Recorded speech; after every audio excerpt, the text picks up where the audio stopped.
आइए जानते हैं आज की कुछ अंतर्राष्ट्रीय खबरों को। पहले एक नजर आज की हेडलाइंस पर। दिल्ली हाई कोर्ट की अवमानना नोटिस के खिलाफ एससी पहुंचा केंद्र, कहा अधिकारियों के जेल जाने से तो नहीं मिलेगा ऑक्सीजन। सर्वदलीय बैठक में फैसला, 1 माह का वेतन कोविड फंड में देंगे विधायक। शपथ लेते ही ममता बनर्जी ने बंगाल में लगाया मिनी लॉकडाउन। नतीजों के बाद शुरू हुई हिंसा पर मिथुन चक्रवर्ती ने तोड़ी चुप्पी, कहा बंगाल जल रहा है।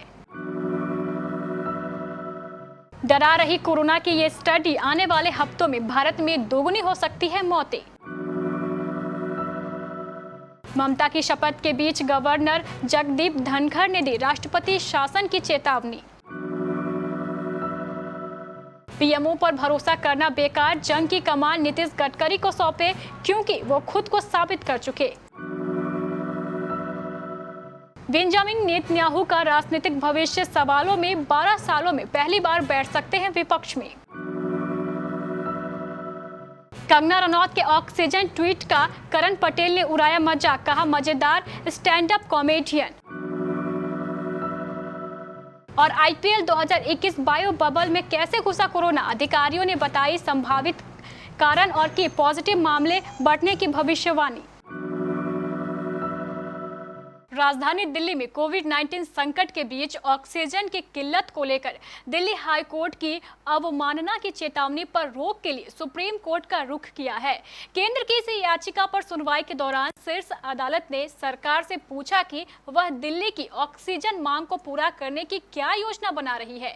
सुप्रीम कोर्ट ने इसके साथ ही अधिकारियों को दिल्ली में कोरोना संकट से निपटने के लिए बीएमसी मॉडल को देखने की सलाह दी। कोर्ट ने कहा है कि उन्हें मुंबई को देखना चाहिए क्योंकि बीएमसी ने कोरोना संक्रमण की स्थिति को संभालने के लिए अच्छा काम किया है। इस याचिका पर chief justice of India NV Raman ने दिल्ली हाई कोर्ट के अवमानना आदेश पर केंद्र की याचिका को जस्टिस डीवाईसी चंद्रचूड़ की अध्यक्षता वाली पीठ के समक्ष सूचीबद्ध करने का निर्देश दिया।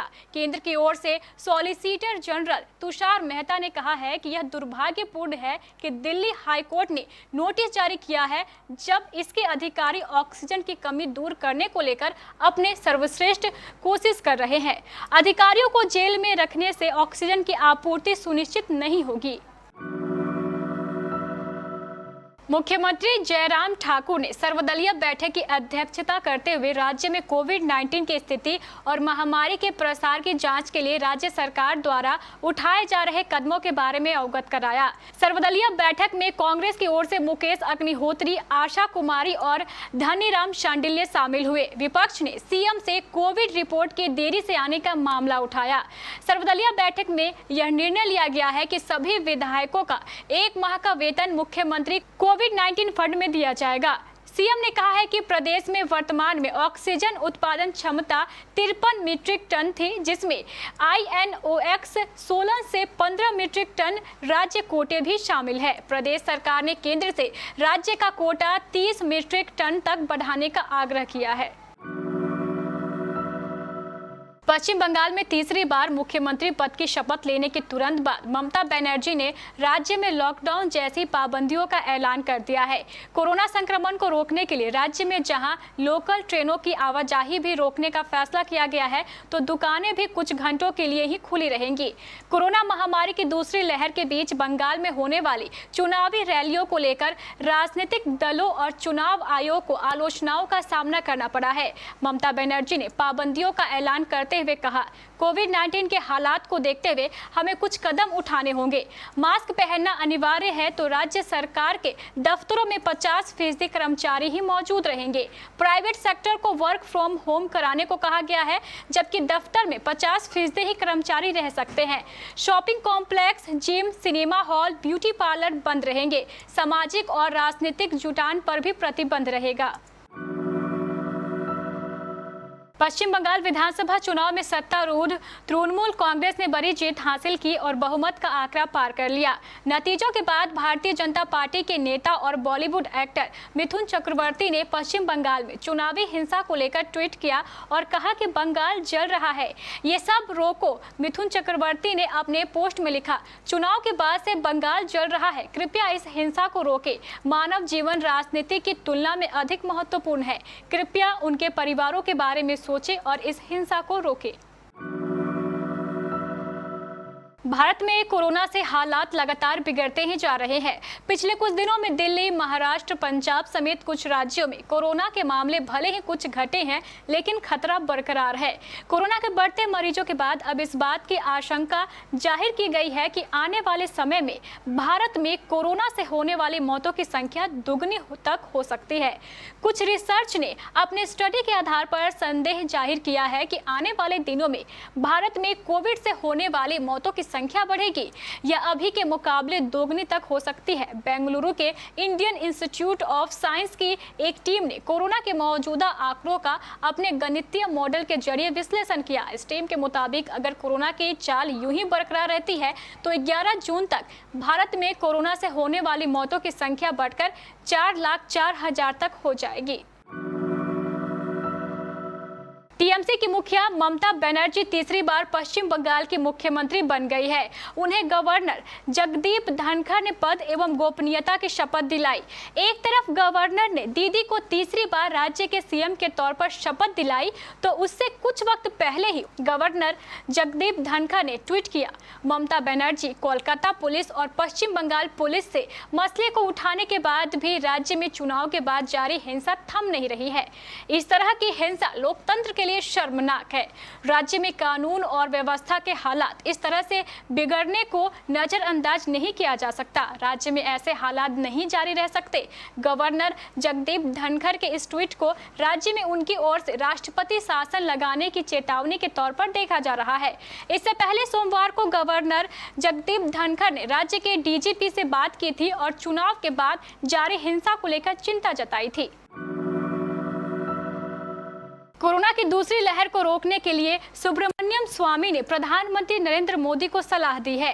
भाजपा से राज्यसभा सांसद स्वामी ने कहा कि प्रधानमंत्री को कोविड के खिलाफ लड़ाई की कमान केंद्रीय मंत्री नितिन गडकरी को सौंपनी चाहिए। उन्होंने ट्विटर पर लिखी पोस्ट में ये बात कही है। जब एक यूजर ने गडकरी को कमान सौंपने की वजह पूछी तो स्वामी बोले, कोविड से निपटने के लिए इंफ्रास्ट्रक्चर के फ्रेमवर्क की जरूरत है और गडकरी इस मामले में खुद को साबित कर चुके हैं। उन्होंने लिखा, भारत इस महामारी से भी लड़ाई जीतेगा, उसी तरह जैसे मुस्लिम आक्रमणकारियों और ब्रिटिश घुसपैठियों के खिलाफ उसने जीती थी। अगर सख्त कदम नहीं उठाए गए तो हम तीसरी लहर का भी सामना करेंगे, जिसमें बच्चों पर ज्यादा असर पड़ सकता है। ऐसे में मोदी को कोरोना के खिलाफ लड़ाई गडकरी को सौंप देनी चाहिए। प्रधानमंत्री कार्यालय पर भरोसा करना निरर्थक है। इजराइल के प्रधानमंत्री बेंजामिन नेतन्याहू न्यायशासी गठबंधन सामने रखने की मध्य रात्रि की अंतिम समय सीमा से चूक गए हैं, जिसके बाद यह संभावना बढ़ गई है कि उनकी लिकुड पार्टी 12 वर्षों में पहली बार विपक्ष में बैठने को मजबूर हो सकती है। इजराइल के नाम मात्र के राष्ट्रपति द्वारा नेतन्याहू को दी गई 4 हफ्ते की समय सीमा समाप्त हो गई है।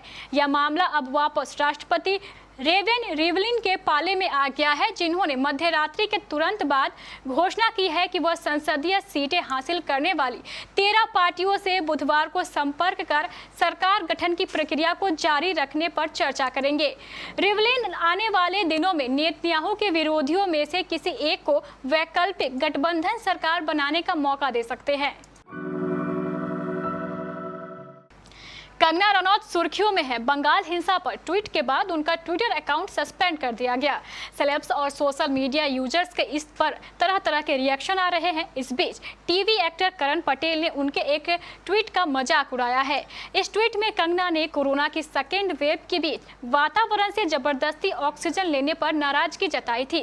करण ने कंगना का ट्वीट अपनी इंस्टाग्राम स्टोरी पर लगाकर लिखा, ये महिला देश की सबसे बड़ी मजेदार स्टैंड अप कॉमेडियन कॉमेडियन है। कंगना ने ट्वीट किया था कि लोग ज़्यादा से ज़्यादा ऑक्सीजन प्लांट बना रहे हैं, टन के टन ऑक्सीजन सिलेंडर ले रहे हैं। हम जो ऑक्सीजन वातावरण से जबरदस्ती ले रहे हैं उसकी क्षतिपूर्ति कैसे करेंगे? लगता है कि हमने अपनी गलतियों से कुछ नहीं सीखा और तबाही ला रहे हैं। कोविड-19 महामारी पूरे देश में जंगल की आग की तरफ फैल गई है। इंडियन प्रीमियर लीग 2021 के दौरान क्रिकेटर्स अपने अपने बायो बबल में बने रहे और इस खराब समय में लोगों को अपनी खेल से खुशी देने की कोशिश करते दिखाई दे रहे थे। हालांकि T20 लीग ऐसे माहौल में खुद को भी इस वायरस से सुरक्षित नहीं रख सकी। कई खिलाड़ियों और सपोर्ट स्टाफ के पॉजिटिव मामले सामने आने के बाद भारतीय क्रिकेट कंट्रोल बोर्ड BCCI ने IPL के 14वें सीरीज को अनिश्चित काल के लिए स्थगित करने का फैसला लिया। कुछ मैचों के पुनः निर्धारण के साथ साथ पूरे लीग को मुंबई में ले जाने की संभावना पर चर्चा की गई ताकि इस स्थिति से निपटने के उपायों पर विचार किया जा सके। लेकिन BCCI को खतरे का एहसास हो गया। संभवतः कई जगह पर IPL बायो बबल का उल्लंघन किया गया था, जिसकी वजह से कई खिलाड़ी और सपोर्ट स्टाफ कोविड पॉजिटिव हो गए थे, जिसके बाद मैच को सस्पेंड कर दिया गया।